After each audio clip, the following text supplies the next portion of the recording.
but this way I get to sleep in my own bed, which is also good. I'm just going to try and, I guess I can't. Just try and get rid of all the, okay, I can't see part of my screen because your lovely faces are covering it. But so what I thought I'd talk about today is to tell you about a clinical trial that we've very recently completed. And in fact, it was published last week, the Quartus Trial. And this speaks to this issue about trying to identify TB at very early stages of the disease progression. And I think clearly this has been thought about and known for a long time, because this is an ad that I found online, which was posted in 1908 and already speaks about the fact that if we can identify TB or consumption in very early stages, then it might be easier to cure it, which is probably still something that we would agree with. So this is clearly an important issue. In fact, in your introduction, you mentioned provision of preventive therapy. And in fact, in the latest TB report, the Global TB report, one of the 10 high priority recommendations is to dramatically scale up provision of preventive therapy for TB. The question is exactly how do we do that? And can we do that in a clever way rather than in just using a very broad brush, which of course is associated with many issues, especially in settings like ours where many people are thought to be infected with the bacterium, and only even though a small proportion progress, that still accounts for a large number of people. But clearly one would over-treat if we were to treat every single person that, for example, is IgRA positive.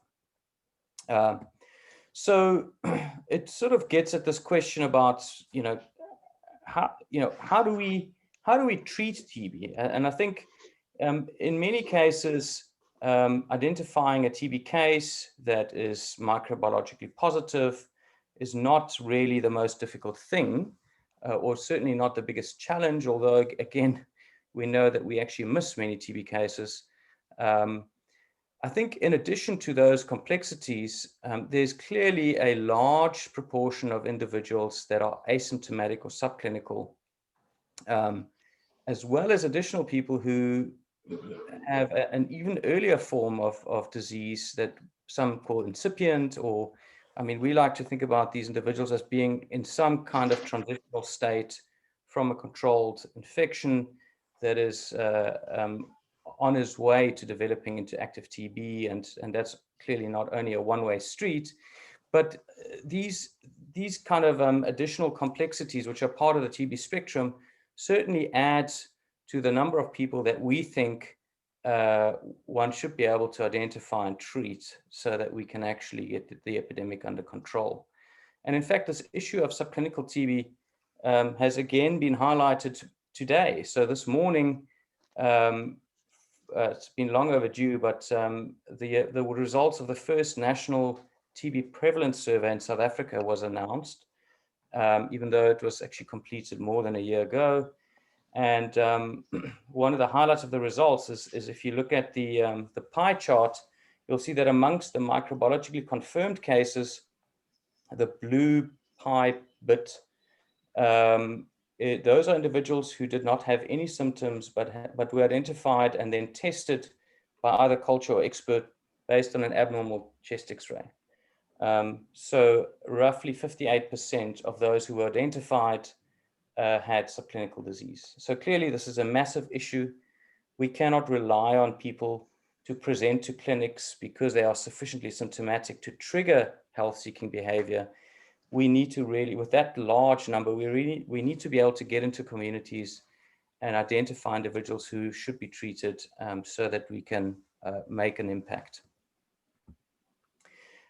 This is, of course, already known to a greater degree in many other studies, and there's a very nice kind of a systematic review or meta-analysis was done recently, and is currently in press in CID. I think it's only really going to be published in 2021.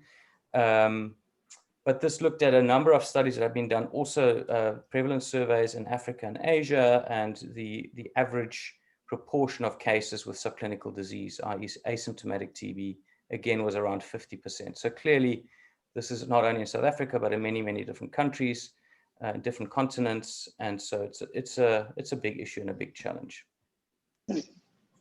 So what we've been thinking about for quite a while, and what we've been able to do in Cape Town, is to try and identify or develop some biomarkers that might help us to identify people at these very early stages of TB. So what I'm showing you in the red graph is a result from a longitudinal study of adolescents who were either, so they were, the ones we selected were all infected. They were either IGRA or TST positive.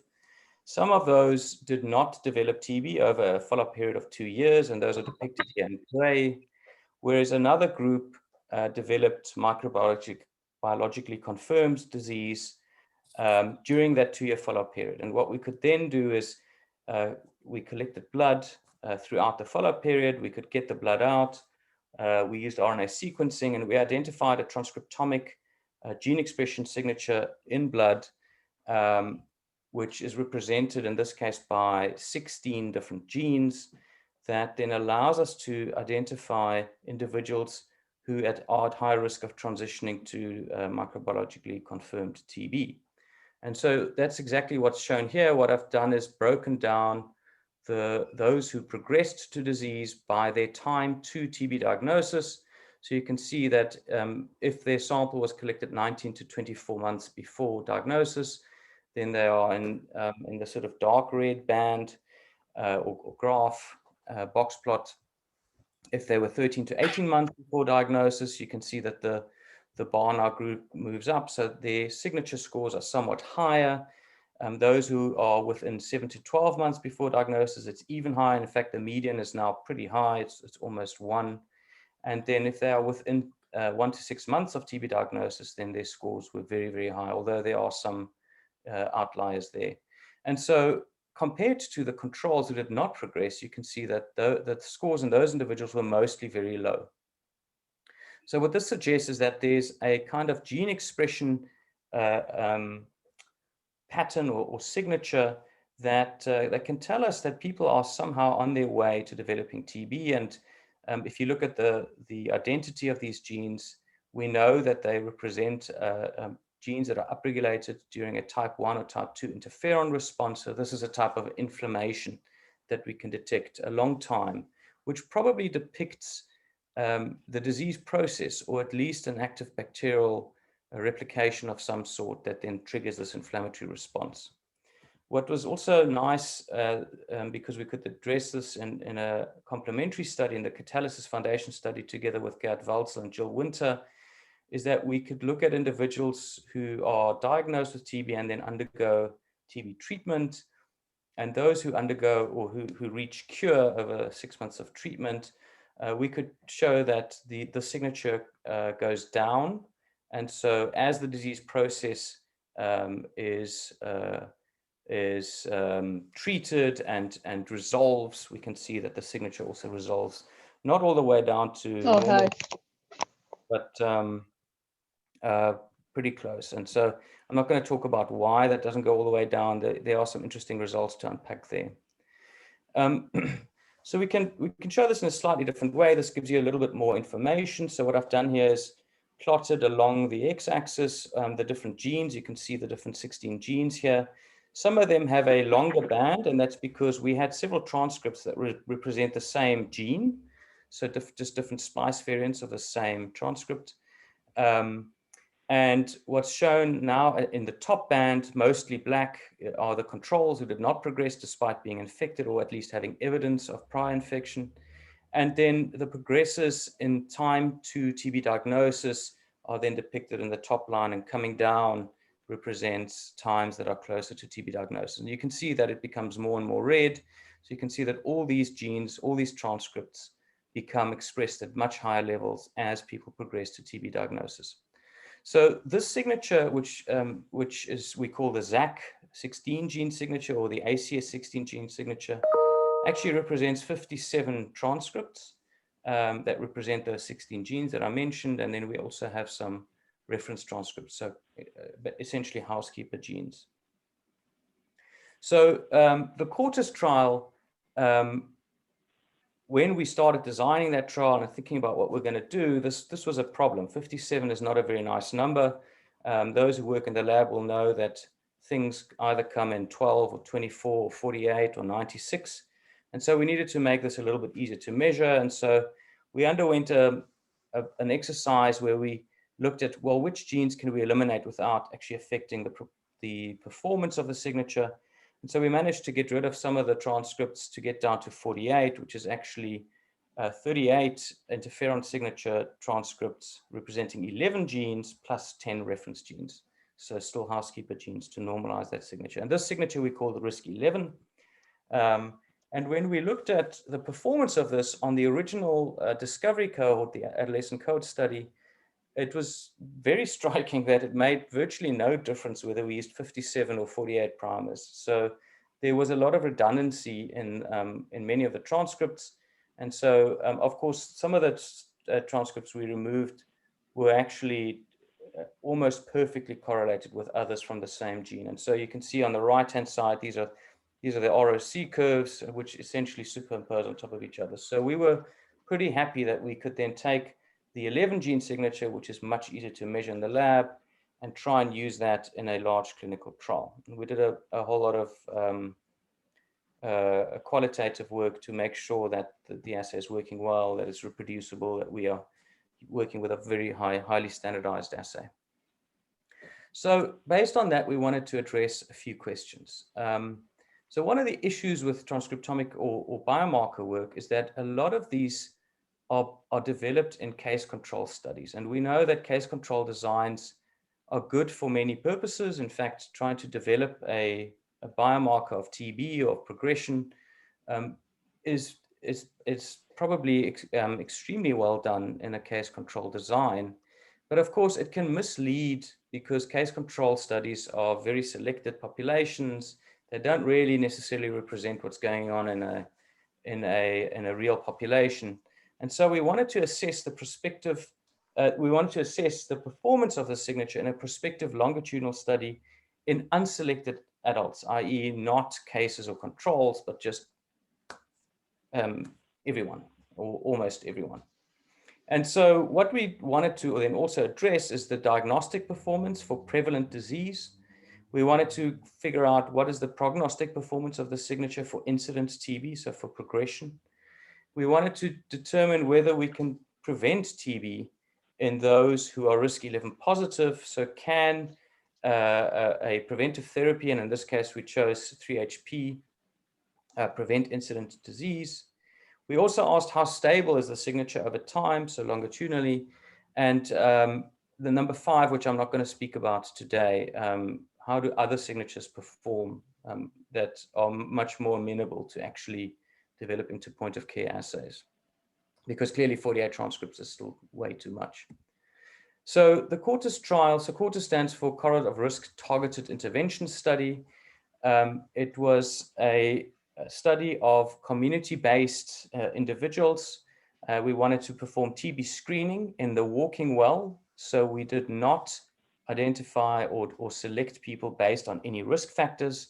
And if anyone was clearly ill and needed to be attended to, we did not enroll them at screening. We wanted to identify and treat undiagnosed TB disease at baseline, both subclinical and symptomatic TB. We wanted to identify risk for and prevent progression to subsequent TB disease. And then we wanted to test whether 3 months or 12 doses of high-dose once-weekly isoniazid and rifapentine would be efficacious at preventing TB disease. And so on the right, we have a more or less complex slide. I need to get rid of this quickly. I can't really see my slides very well. So just forgive me for doing that. There we go. Okay. Sorry about that. Okay, so the design was rather complex, and it turned out that this was also made it quite difficult to publish. So we wanted to kind of screen healthy individuals. We wanted to get a valid risk 11 signature score on them. And then according to that, we wanted to randomize individuals, those who were risk 11 negative, so negative for the signature score. We wanted to randomize to either enrollment just in an observational group where they are not treated. And then because of efficiency, we knew that we didn't have to enroll everyone who's risk 11 negative because that would just be extremely expensive and cumbersome. But then if people were risk 11 positive here on the left, then we would randomize those into either a group who receives 3HP or an untreated group who would be observed. And then importantly, we wanted these two groups that were in the observational arm to be, we wanted everyone to be blinded to their status so that we can assess signature performance in an unbiased way. It was very difficult to blind the treatment arm because they received drugs, and we didn't want to treat people who were not signature positive. And then there were there were 8 follow-up visits. And so we could look at diagnostic performance, prognostic performance, and then treatment efficacy. And I'll show that a little bit more in a couple of slides. So just a little bit of information about the screening population. We screened 20,217 individuals. This was at 5 different sites in South Africa. 2 sites were up north in the country at the Aurum Institute. Those are called Klerksdorp and Rustenburg. There was a site in Durban at Caprisa. And then there were 2 sites in the Western Cape, our site in Worcester at Satvie, and then another site in Cape Town at Ravensmead, which is this Stellenbosch University, so Gerd Walsel's team. And what's interesting here is that I'm showing the signature distribution, so signature score distribution at the different sites. And I think this is very interesting because it already shows that there are differences by site. So you can see that in the Western Cape, we had, and this shows here the number of, or the percentage of people that were risk 11 positive. And you can see that this was higher in the Western Cape than it was, for example, up north. And Durban was kind of in between. And you can see that there's sort of slight bubbles at the top here that represent greater numbers of signature positive individuals. So interesting, clearly slight differences between the different areas in the country. Participant enrollment happened like this. So we approached walking well individuals in 5 communities in South Africa. We wanted them to be HIV negative, so we tested people, or if they already had a result, then we relied on that. And we also wanted to exclude individuals who had TB in the last 3 years, just because we didn't want that to be a confounder in this study.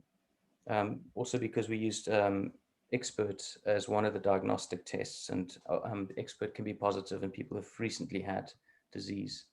So as I said, we screened 20,207, and the purple bit there are those who actually had a signature result. Some were excluded before sampling, as I said, if they were not well, if they were HIV positive, etc. If they were individuals who knew they were going to move out of the area and those kind of things. Some individuals had an indeterminate risk 11 result.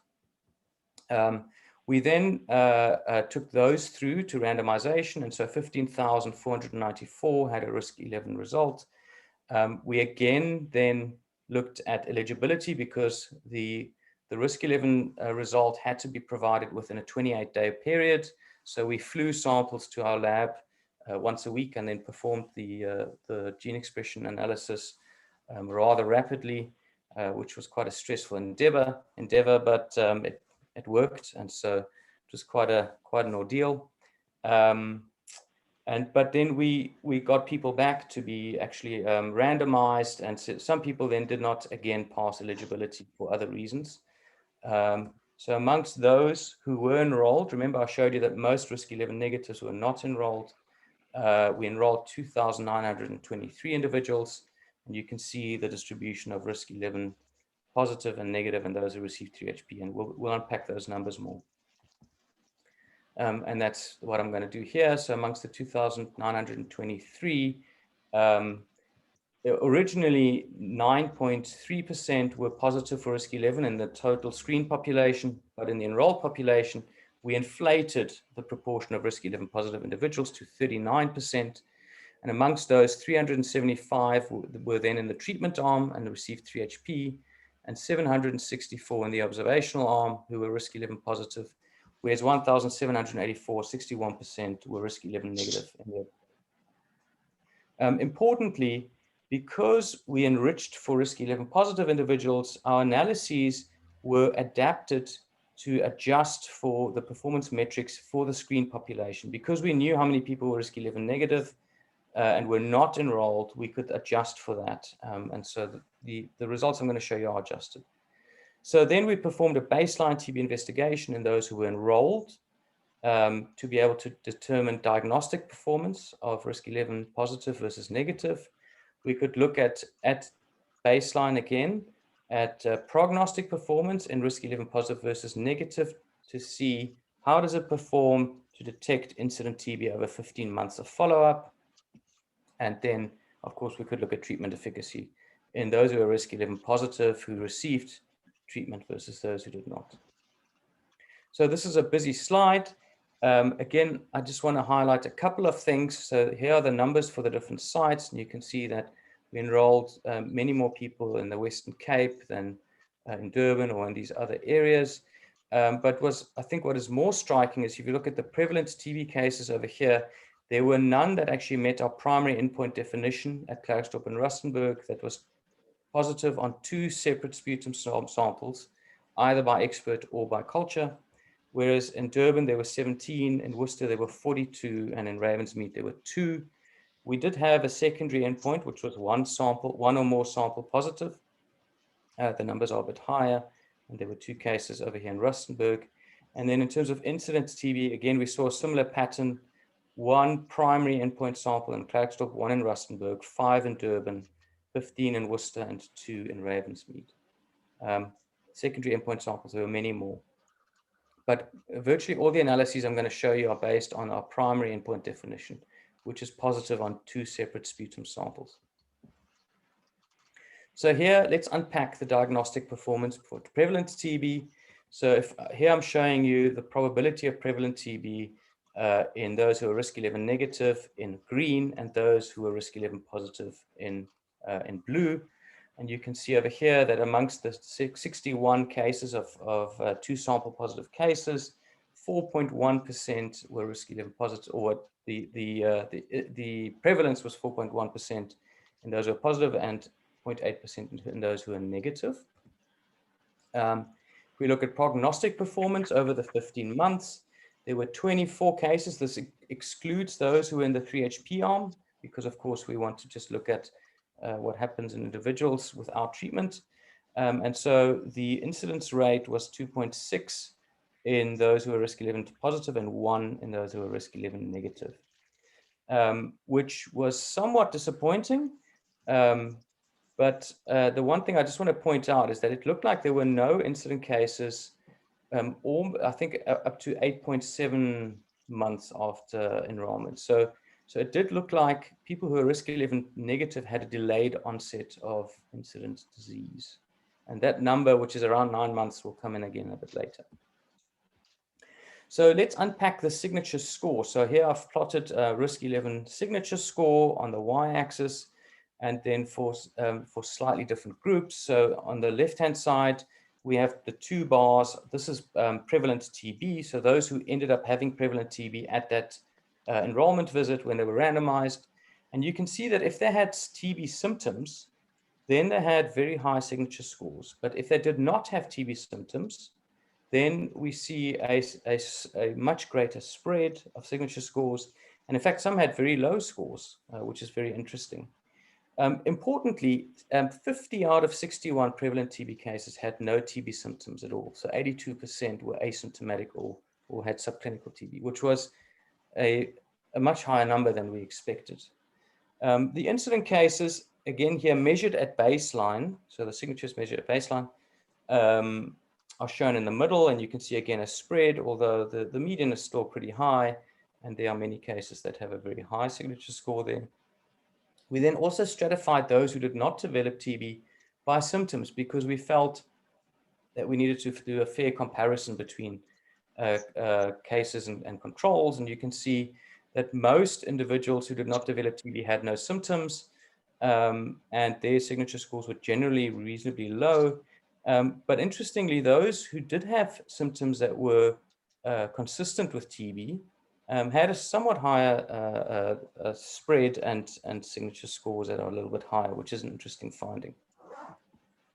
So if we now look at the area under the curve for a number of these comparisons, if we look in everyone who had prevalent disease versus those who did not develop TB, which is the ITT cohort, the area under the curve was 0.77, and that's the blue line over here.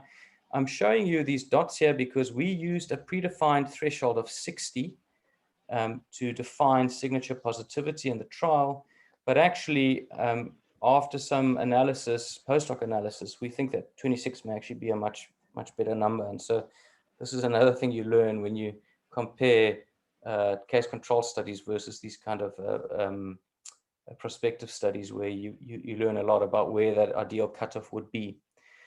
What is interesting is that if we look at the symptomatic TB cases versus symptomatic controls, you can see that obviously, because these are all very high over here, the area under the curve is actually very, very high. And so we can differentiate very easily between symptomatic cases and symptomatic controls. And then what we have over here in the purple line is asymptomatic TB versus asymptomatic controls. And again, the area under the curve is not that great. So clearly, the signature doesn't do as well as we'd like to identify asymptom or to diagnose asymptomatic TB. Again, a very busy table.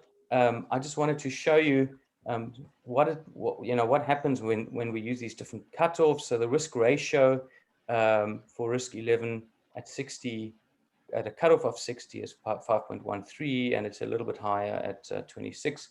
But it does make a huge difference to the sensitivity and specificity. So at our predefined threshold of 60, the sensitivity was only 34.9%.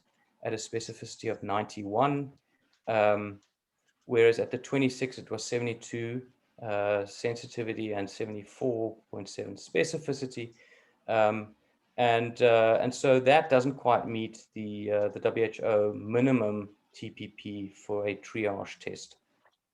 If you're interested in the other values, we can come back to those at the end, or we can talk about it another time. I'm just giving IGRA here as a comparator, even though it's not really used to define prevalent TB. You can see that the sensitivity is, of course, much higher, but then the specificity is poor, and the risk ratio was 4.43. So let's look at prognostic performance. I've already shown you the graph on the left. I'm showing you the area under the curve here on the right. You can see that it's not great. It's 0.63, and in fact, the confidence interval cuts through 0.5. So this was really not great performance. Again, we looked at this over the 15-month follow-up period at the predefined threshold of 60. You can see that risk ratio is not very high. It's 2.6. And if we go to 26, it's very similar over here. And in fact, the risk ratio for IGRA was better than the other two, not statistically, but just as the number. But what is, of course, very different is that the biomarker prevalence for this cutoff is 9, or not, 9, because there were some exclusions. So it's not exactly 9.3, which is the screen population. At this threshold here, it would be a much larger number, 25, that are positive. And of course, for IGRA, it's 63, so much higher. And that really affects sensitivity and specificity. So at the predefined threshold, sensitivity is 25 at a 91 specificity. At the 26, it's 47.5 and 74.9. This was pegged. This is how we chose 26, because we wanted to reach the TPP of 75. And then for IGRA, it's 83 sensitivity, but of course 37 specificity because of the high prevalence of positivity. What, of course, then we wanted to look at maybe 15 months was just too long, and we could see that those incident cases were picking up in the risk 11 negatives towards the end of the follow-up period. And so we tried to look at an area under the curve where we moved along in 6 months windows. So we used a window averaged AUC, and you can see that here we have all 15 months of follow-up. But if we move back, the area under the curve is definitely much higher.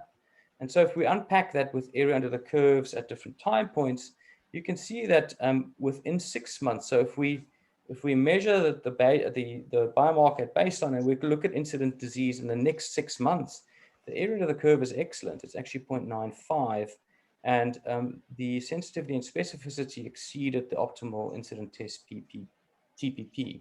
So it really performed well in that short period of 6 months. If we go up to 12 months, so 1 year, the area under the curve is 0.8, and it almost reaches the minimum incipient TPP. It was just under, and certainly that data point was within the confidence intervals. But again, we have the serious drop-off in those last 3 months, which was an interesting finding, and I think probably teaches us a lot about how these signatures may perform. So I just thought I'd show you a little bit more information about incident TB through 12 months, again at the different thresholds. So the risk ratio goes up a little bit to 6.63 or 6.7. Now IGRA really drops off a lot, which is interesting. So clearly the IGRA performance that looked pretty good over 15 months must have been quite influenced by a number of incident cases that occurred in those last few months, last 3 months. Sensitivity and specificity, so still quite poor or very poor over here with a 60 threshold. But if we go up to 26, then it looks a little bit better. So 70 and 75 over here. Whereas IGRA now is, looks at 70% here and 39 here. So what about people who are living with HIV? So when we did Quartus, I told you that we excluded HIV positive individuals, but we thought, well, that's a bit of a pity. Why don't we enroll them in a sister study, which wasn't an interventional study, but was an observational study where we, again, did exactly the same thing. We screened people at baseline and then follow them up, look for prevalent TB and look for incident TB. So at enrollment, we collected a number of different samples. We looked for TB, and again, we did experts and culture, and we enrolled 861 individuals. We collected another sample at month 3. We also looked at urine LAM, although I'm not going to talk about that today. And then we had a bunch of follow-up visits throughout a 15-month period. Again, at the end of the study, everyone came in, and if we could collect a sputum, we tested it. And so we could look at prevalent TB at baseline, we could look at incident TB, and then obviously we could compare those to people who did not develop TB during follow-up. So very similar thing. Again, here I'm showing a primary endpoint, which is positive on 2 different sputum samples.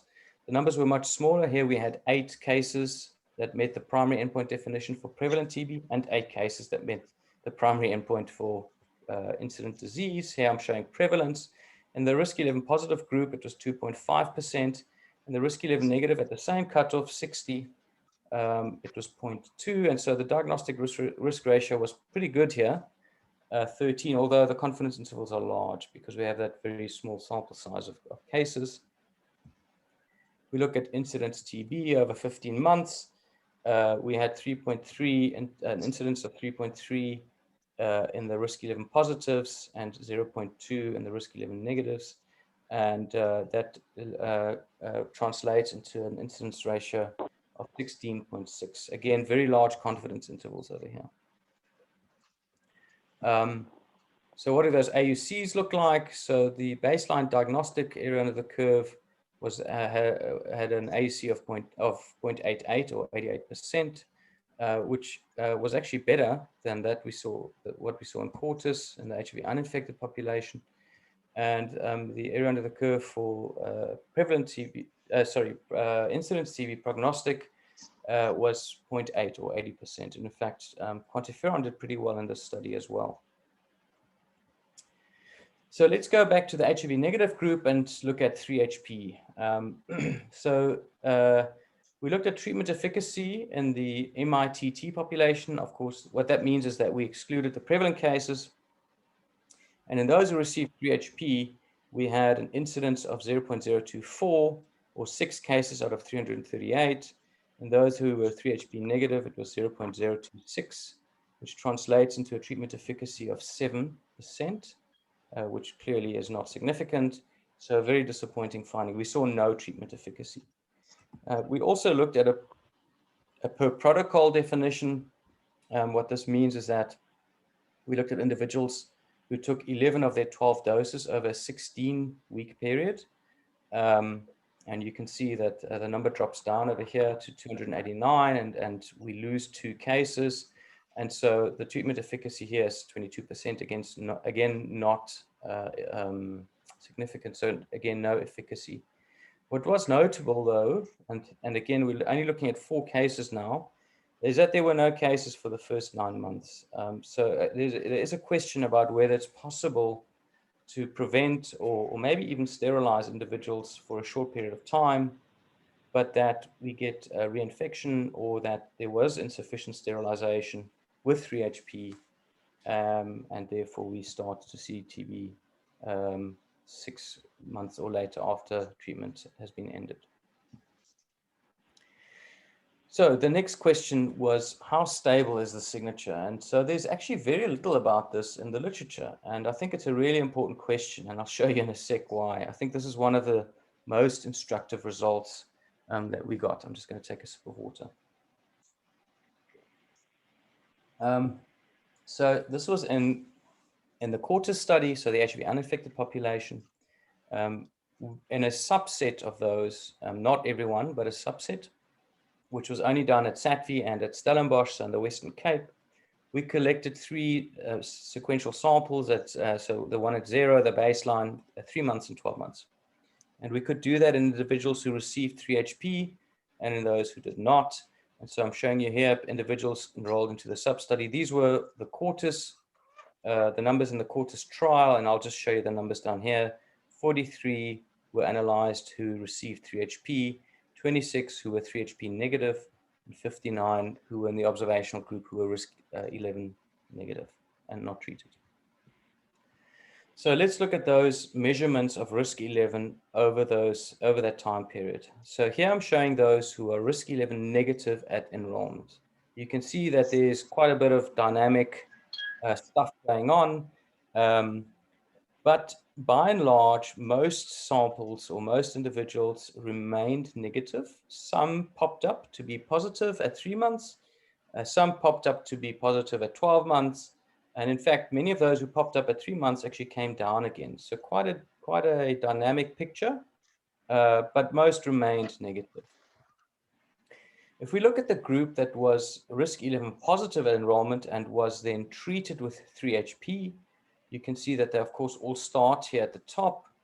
And most actually resolve that signature. They come down, and that's very significant. And most actually remain low, but not all of them. Some actually start to pop up again to a higher number. And only a few actually remained positive throughout the entire period.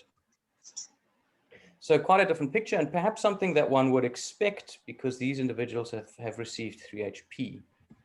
However, I'm showing you the 3HP group right here. This is the one we've just looked at. If we look here on the right, these are the individuals that were risk 11 positive at enrollment and that were not treated. They did not receive 3HP. You can see that they look almost exactly the same. They start here at the top. In fact, the median is exactly the same. Then they go down at 3 months. Some come back up, most stay negative. Some actually pop up a bit and come down. And I think in these, there was not a single person that stayed positive throughout the entire period. So this was a surprising result. Without any treatment of the TB bacillus, we see most people revert to a negative signature. How can that be? Well, luckily, we did another sub-study. Again, this was only done at Satvy now. And this we call the respiratory infection sub-study. So this was done at the screening visit. We co-enrolled sequentially 1,000 individuals into a sub-study. We analyzed 999 because one of the individuals ended up having an indeterminate signature result. And I'll show you in the next slide how we measured this, but we collected naso and oropharyngeal swabs. We looked for a series of common respiratory pathogens that included viruses, bacteria, as well as one fungus, which I'm not going to talk about because there were no results really.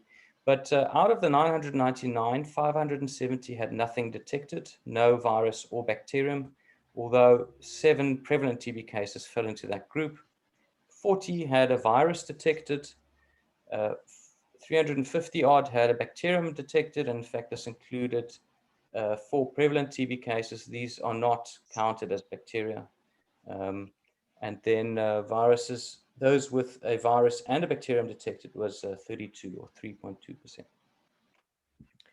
So this is the assay we used. I should have put this in before the previous slides. We collected these swabs, and we used this fast-track diagnostics kit. This was done in an accredited microbiology lab. We just sent the samples to them, and they got results back. It's a PCR-based assay. The one thing I will say is that it's not so.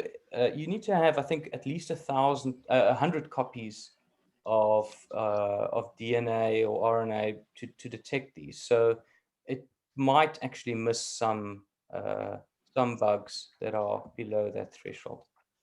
So these are the type of pathogens that we identified. You can see the typical stuff that you would expect from the nasopharynx: Haemophilus influenza, Staph aureus, strep pneumonia, etc.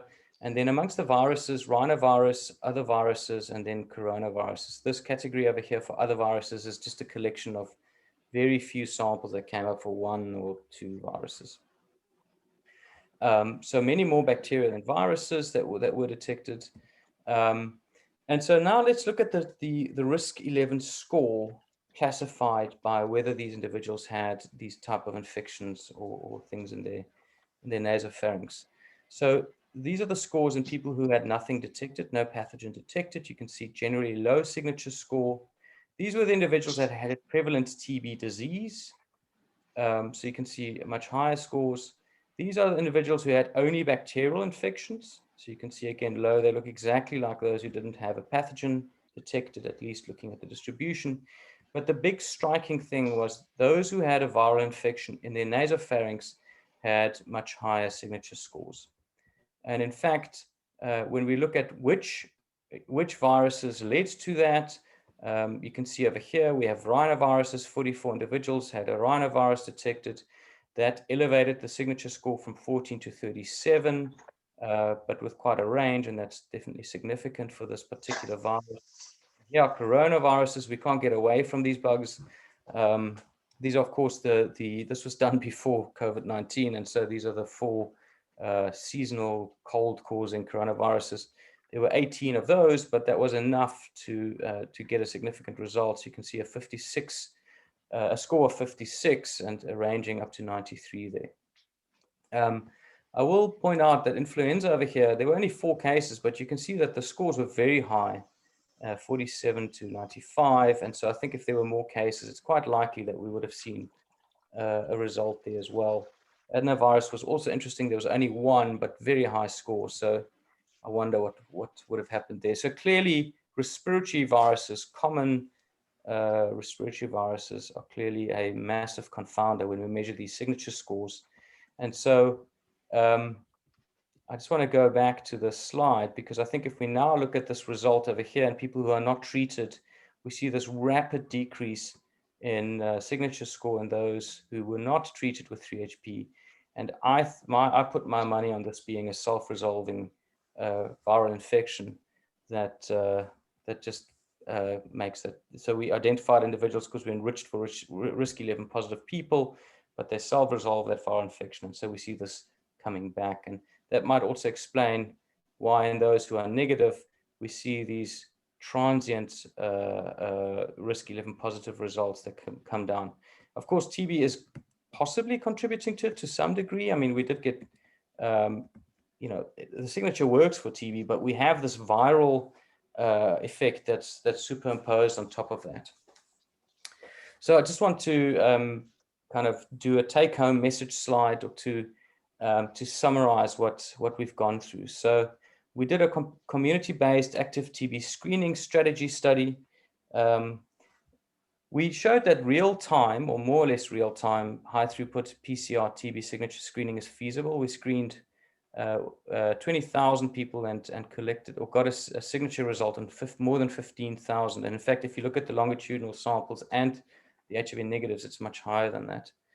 More than 1% of the walking well in communities who did not appear to be ill had undiagnosed prevalent TB disease, diagnosed with 2 separate sputum samples. So clearly a massive burden.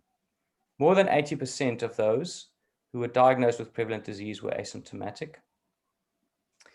The diagnostic performance for asymptomatic prevalent TB was modest for risk 11, but for symptomatic prevalent TB was excellent.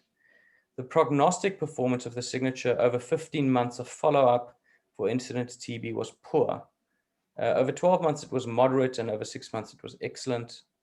And treatment efficacy using 3HP in those who are signature positive was 0 or nothing.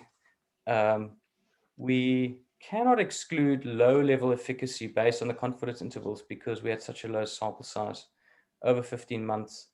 And we cannot exclude high-level efficacy over 9 months.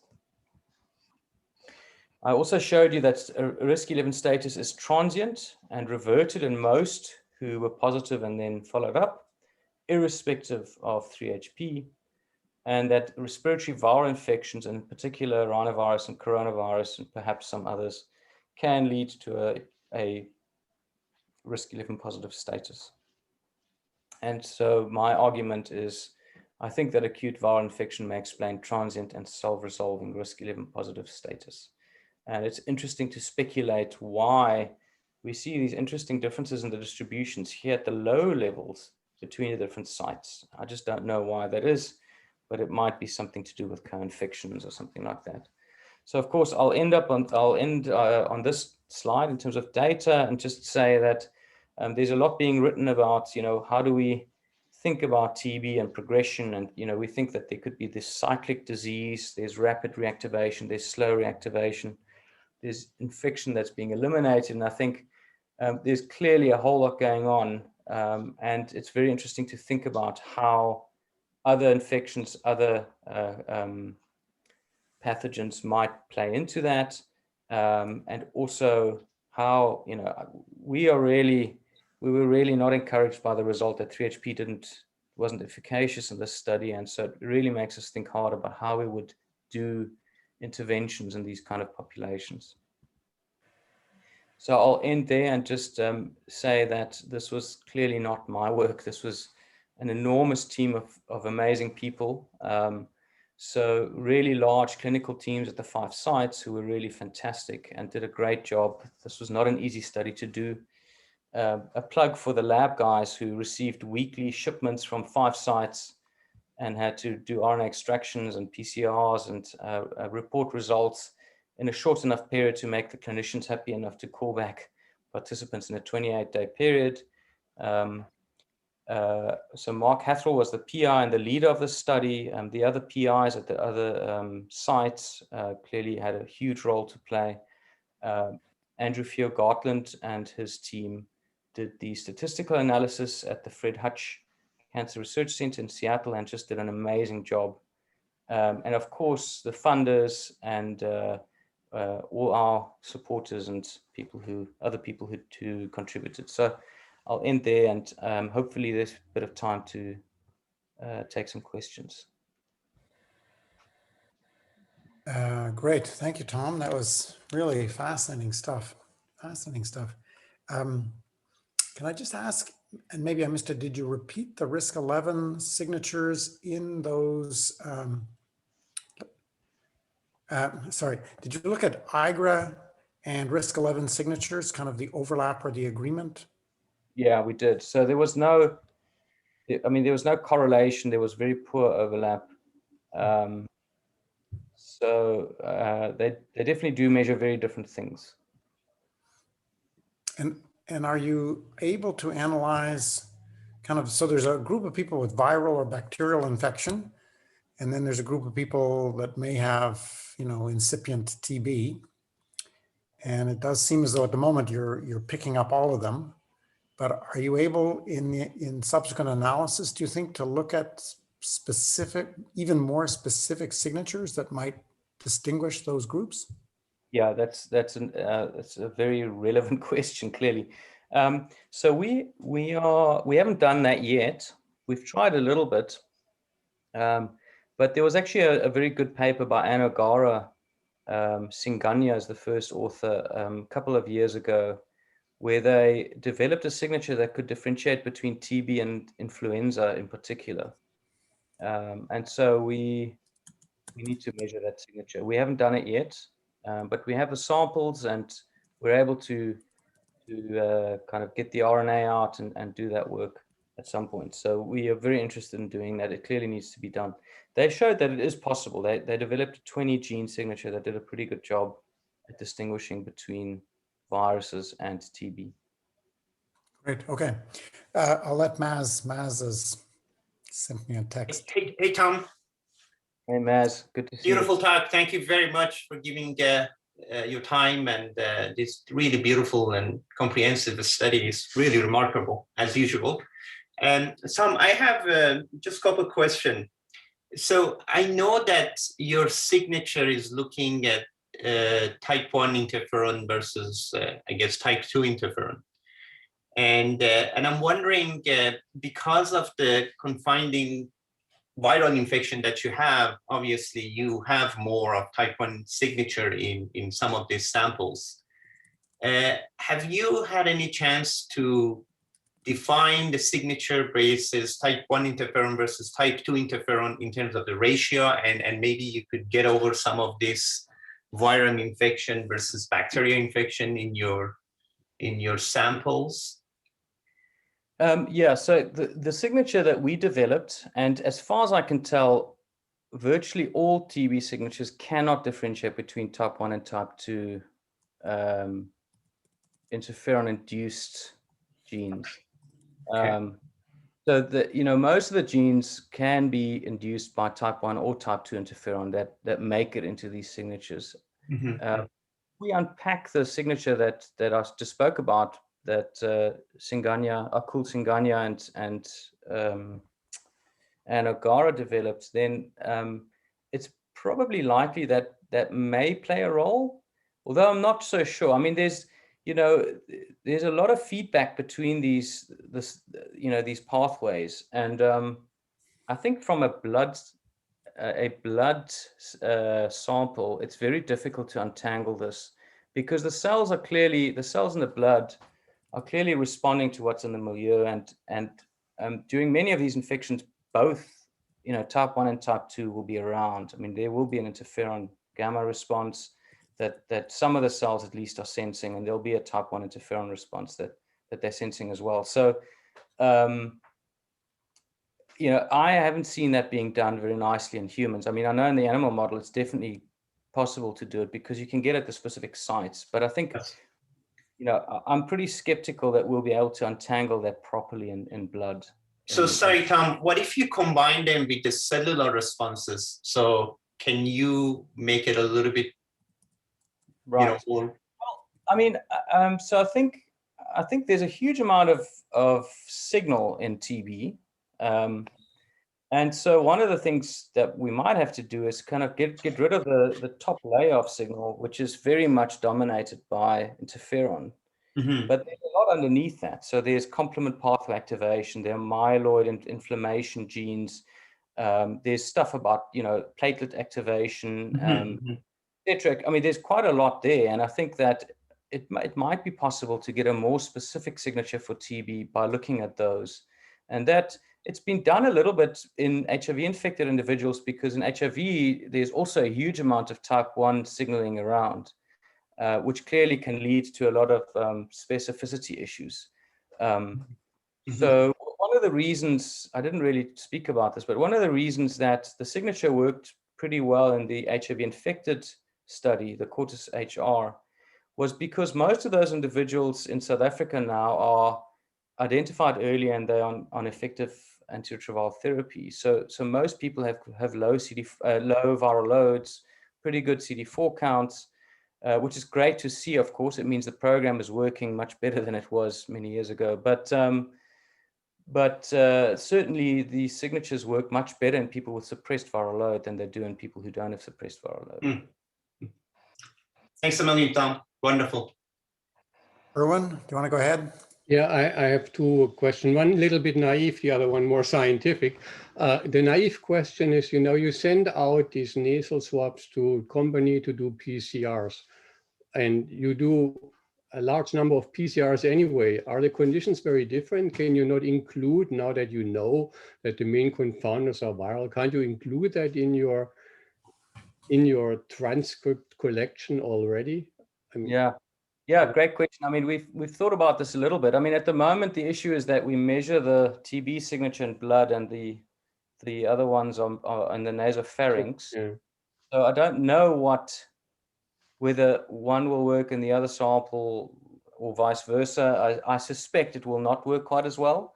But I mean, I think one point that needs to be made is, we looked in the nasopharynx and the oropharynx, but there's of course an entire, there are many other places where you can have a viral infection and other infections. And so I think it's just a hint that we really need to look at a broader spectrum of what's going on in humans. I bet that there's an enormous amount of stuff going on in the gut, for example, and there must be very important confounders and covariates happening over there. So maybe it's a call to action that we need to start looking more holistically at what's going on in people. Yeah, sure. I would think so. No, it was a naive idea, but more scientific question then. Do you think that your signature would do better in lower transmission settings? And could you see that? Because one of the problems was your month 9, right?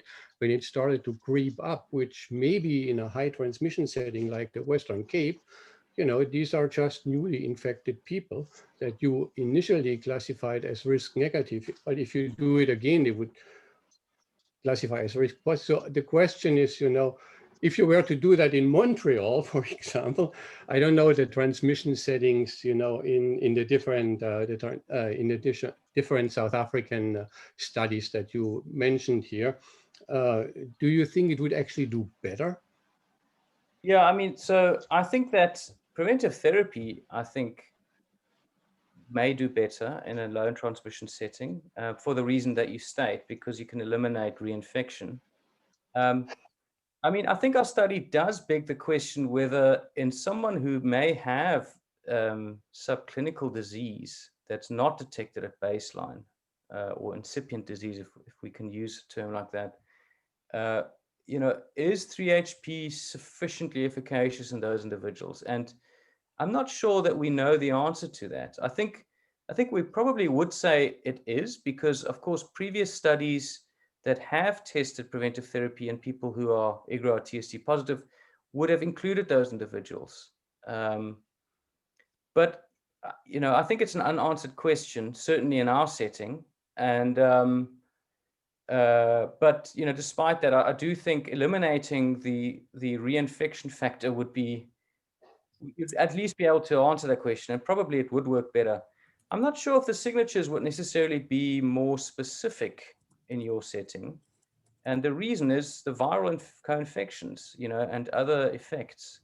I think that we're definitely detecting people who have TB or who are on their way to progressing to TB with the signature, but we're also detecting these other things. And I think viral infections are certainly not unique to Cape Town. Nope. Great. Okay, thanks. Thank you. If we have time, Marcel sent me a question by chat. It seems his computer's dying or something. So question was, have you looked at reproducibility of the risk 11 score if you do it even just like 3 days in a row or once a week? Because you showed it over 3 months, but I guess given viral signal, would it in fact change even in a week? Yeah, we have looked at 4 days in a row. So when we did the sort of qualification of the signature before the trial, we collected samples for 4 different samples on 4 days and gave it to 3 different operators and look, we looked at precision and accuracy and it looked really good. So there's very little variability over a very short period of time. We should actually publish that. It's one of those things that's lying in the back of the cupboard, and we should just get it out at some point. But yeah, it looks very stable. I mean, we did this in a very small number of people, so it may be that they didn't experience any kind of major events. Like viral infection, yeah. Right. So I think it would be interesting, this whole thing of the viral maybe lending to short-term variability. And with IGRAs, we have this thing where you have IGRA conversion, but it turns out that some people convert, but it's not stable. Other people convert and it's more stable, and they seem to have a higher risk of TB. So I wonder whether with risk 11, if you did it a week apart and then showed stable high, whether that might be the subgroup that's particularly at interest. I'm just kind of suggesting ways to try to get that viral noise out of the way. So the one thing that I didn't mention, and it's based on a small sample size, but we of course looked at whether viral infections at baseline are associated with incident TB. And there was a small but significant association. So we only had a small number of incident cases in that sub-study, so we could only look at it in a small number, but it did look like people who had rhino or coronavirus infection had a higher risk of incident TB later on. So a real question, I think an important question, is whether viral infections can trigger or can be that precipitating factor that may trigger progression. I think it's an open question. It's not a very strong result because the sample size is so small, but I think it's a very intriguing question. Yeah, I think there might be a bit of confounding there with, more closer contact leading to more viral infection, but also more risk of TB infection. You might at least try to control for that if you look at it. I think there are animal models that Catherine Barber and Alan Scher group, they show that, in fact, influenza infection increased the incidence of TB in the mouse model. Yeah. Exactly. So you have actually evidence for that, and I think it makes sense because the whole idea of type 1 interferon and the pathogenesis of TB is very clear. I mean, if you knock out the type 1 interferon signaling, you increase the survival of mouse to TB. So it really all comes together, and I think you are on the right track with the human samples. Can I pass to Madhu? Madhu, do you want to ask? Yeah, so Tom, thank you again for joining us. It seems to me that some years ago we saw that serum proteomics paper in Lancet, which turned out to be a host inflammatory marker more than anything else. We've seen the literature on C-reactive protein.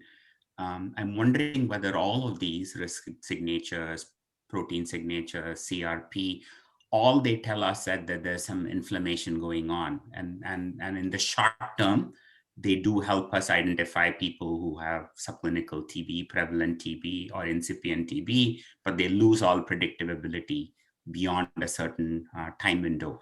So do you kind of see that that these risk signatures are correlated with much more easier to measure inflammatory markers in the host? Yeah, so we haven't actually looked at CRP in this study. We have looked at it in the adolescent cohort study, but so there we could measure CRP not using the clinical test that people have access to, but just on a serum. It was actually using a serologic technology. And there was a correlation, but it wasn't great. It was pretty weak. I can't remember exactly what it was now. I think it's published in a PLOS Medicine paper with Adam Penn Nicholson as the first author. I can try and find it and send it to you. So I think you're right. I mean, I think that what we are detecting is levels of inflammation, but I don't think that we can say that all inflammation is the same. I mean, certainly there are differences in these pathways, and I think in someone who's got active TB, a lot is going on, and it's almost like, I like to think of it almost like a car crash. You know, to try and figure out what's going on when someone's had a car crash is pretty difficult, because the tires burst and the steering wheel skew and the gear lever's broken, and you know, so everything is there. But if you go, you know, earlier on, then I think you can start to untangle these things. So I think we need to look in individuals who have much earlier stages of disease, or the beginning stages of sort of active infection, to try and really uncouple what's going on. Because, you know, a lot of these inflammatory pathways co-regulate each other and activate each other. And so it just becomes quite messy. Yeah, so I think you're right. I mean, but lots of things correlate with each other in people who have disease. I think we need to find another system, and maybe animal models are actually much better for untangling that, because it's really difficult to do this in humans. Can I just jump in? Have you looked in household contacts or close contacts as a human model, if you will, of at least greater likelihood of recent infection? Yeah, so when we originally discovered the signature, and there's also been other signatures tested, we actually used a household contact study as a validation cohort. It was the GC6 study, which was done in 4 different countries in Africa. And the signatures did pretty well. They didn't do quite as well as we are seeing here or in the original Discovery adolescent study. And one of the things that we did note, it wasn't strong, and we didn't include it in any other publications because it was sort of a weak thing and we didn't think it was necessarily real, was that it looked like people who, at the time of their household contact, so essentially at baseline in those individuals, we did see greater levels of inflammatory signals, even in people who didn't progress. And I know that, you know, a number of other people have published studies where they've looked at various immune outcomes in household contacts and have also described this phenomenon where it looks like during exposure or reinfection or infection, I mean, in our setting, this would be reinfection in most individuals because everyone's already TST or IGRA positive, or almost everyone. There seems to be something going on, which is a little bit similar to disease, but just at a much lower level. And so the signal is not very powerful. And so you might think it's not real, but it was noticeable. And we actually saw it with gene expression and with protein work, as well as a little bit with microRNA work, which was also kind of a side project that occurred at one stage. So I think there might be something there. And so, yeah, I don't know. I think we just need more studies to really unpack this, to really understand. Okay. Yeah, thanks. Great. Any other questions from the assorted throng of trainees, for example? Oh, Erwin. Sorry, I don't want to monopolize it, but just one more question, Tom. Now, could you comment, did you try to do transcriptomics in sputum? Yeah, we haven't tried that. I think it's a great idea. I think it's been done. I've seen papers. Yeah, me too, but I wanted your opinion. Yeah, no, we haven't tried it. Okay. We're worried about breadcrumbs and things like that. Okay, fair enough. Thanks, Tom. Okay. Pleasure. No one else. I'm looking at my chat box. So yeah, thanks, Tom. I must say we were literally just talking about sort of translational research and, you know, bench to bedside or bench to clinic or whatever. So this was a very nice example of, you know, really translational, some very exciting basic kind of work, but going all the way to clinical including a clinical trial. So very ambitious and very interesting.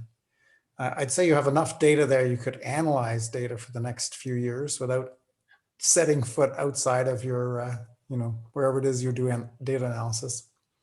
Because there's many, many questions, it seems, that come up and could be answered. Yeah. Thank you. Pleasure. It makes working from home much easier if you have lots of data. Mm-hmm. Thanks for Yes. listening. Thanks, Tom. Thanks, Tom. Thank you very much. Thank It was you. great. Let's go for a pint, Tom.